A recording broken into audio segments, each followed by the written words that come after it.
বিদ্যালয়। আসসালামু আলাইকুম। তো এখন যে জায়গাটা এসেছে, একজন একটু সময় দিবা এখানে। এটা এটা কি বানানো হয়েছে? Smart home. এটার কাজ কি বা এটা কি জন্য বানানো হয়েছে? আমাদের যে স্মার্ট একটা দেশে যে আমাদের স্মার্ট হোম কত গুরুত্বপূর্ণ তার একটা মডেল হিসেবে এটা তৈরি করা আমাদের এই প্রজেক্টটি। এখানে আছে পিআইআর মোশন সেন্সর, এটা সাহায্যে অ্যালার্ম বেজে উঠবে যখন এর ভিতরে বাড়িতে কখনো বহিরাগত চোর ডাকাত কেউ চলে আসতে পারে, তখন এইটার সাহায্যে অ্যালার্মিং সিস্টেমের সাহায্যে আমাদের জানিয়ে দেবে যে এখানে একটা চোর ডাকাতের যে আক্রমণ, তখন আমরা অ্যালার্ট হয়ে যেতে পারবো এবং আমরা তার প্রতিরোধ করতে পারবো। তাছাড়া এখানে আছে MQ2 গ্যাস সেন্সর।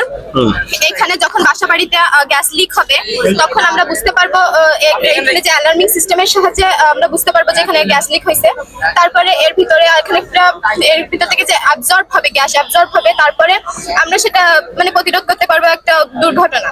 তারপরে আসি এখানে আগুন যে বার্নার যে সিস্টেমটা, এখানে যখন বাসা বাড়িতে আগুন ধরে যাবে কোনো আমরা জানতে পারবো সিস্টেমের সাহায্যে আগুনটা যখন ধরবে তখন আমরা ফোনের সাহায্যে প্রশাসনের আয়োজনে সিস্টেমের সাহায্যে তখন আমরা বের হয়ে আসতে উপজেলা পারবো। পরিষদ চত্বরে তাছাড়া এখানে আসছে আনুষ্ঠানিকভাবে উদ্বোধন করছেন সাতক্ষীরা জেলার সুযোগ্য জেলা প্রশাসক মহোদয় বৃষ্টি হবে জনাব তখন মুস্তাক আমরা তো আহমেদ। বাসা বাড়িতে সবসময় বুঝতে পারি না যে কখন বৃষ্টি হচ্ছে কি না হচ্ছে, আমরা তখন অনেক মূল আমাদের রোদে অনেক দেখতে উপকারী পাচ্ছি। জিনিসপত্র ভিজে যায়, তখন আমরা বাসার ভিতর থেকে রেইন সেন্সরের অ্যালার্মের সাহায্যে বুঝতে পারবো যে এখানে এই জন্য বৃষ্টি হচ্ছে।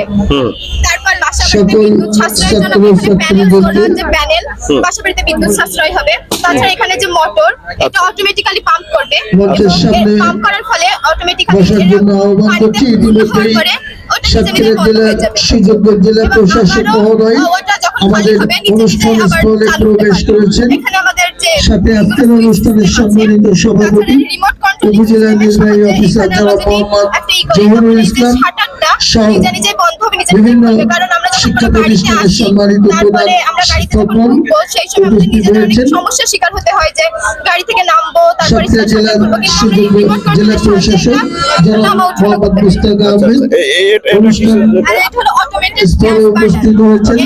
স্বাগত। বাসা বাড়িতে যে ছোট ছোট বাচ্চারা আছে কিংবা যেই হোক কোনো অনুষ্ঠান স্থলে আসন গ্রহণ তারা আমরা করার জন্য সাতক্ষীরা কলারোয়া উপজেলা প্রশাসনের পক্ষ থেকে আন্তরিক অভিনন্দন এবং ধন্যবাদ জ্ঞাপন করছি। বুঝতে পেরেছি। সাথে সাথে আসন গ্রহণ করছেন ঠিক আছে, কলারোয়া ধন্যবাদ। উপজেলা নির্বাহী দর্শক অফিসার শ্রোতা, দেখছেন আমাদের স্কুল কলেজের যে ছোট ভাই বোনেরা আছে তারা কত সুন্দর করে বিভিন্ন উপকরণ তৈরি করে আমাদের তাক লাগিয়ে দিচ্ছে।